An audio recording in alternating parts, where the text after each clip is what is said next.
Wisdom is the application of knowledge.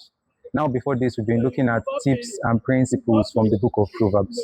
But now let's look at the definition of wisdom in itself to understand what it actually means. Now, I don't have any issues with this definition. Wisdom is the application of knowledge. However, I feel some of the things that is needed for us to understand has been simplified or abstracted. So what do I mean by that? We're going to pick the definition of wisdom little by little based on what I said earlier, and then we're going to look at it if it really passes the tests.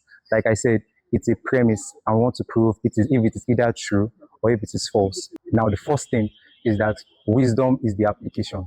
Let's pause there. If wisdom is the application, it means you have to do something, or in that sense, you have to apply something. So wisdom means to apply. So if it means you are applying or doing something, then it also implies that your application can either be false or it can be right. Now, if the application is false, do we still call that wisdom?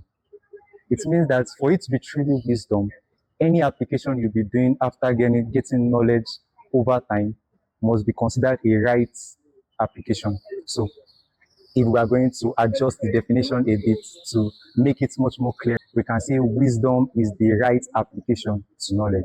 But now let's push further a bit. Now, wisdom is the right application to knowledge. Now, let's stay on that knowledge, right?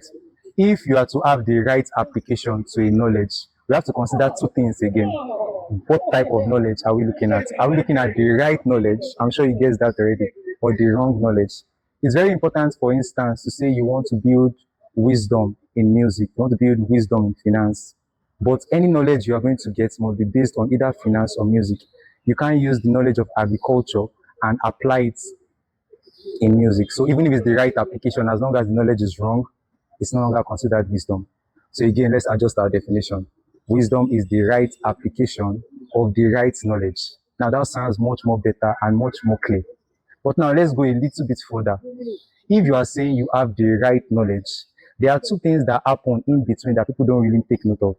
If you say you have the right knowledge and you say you are doing the right application, there's something that causes you to be able to provide that it is right and not just the wrong one.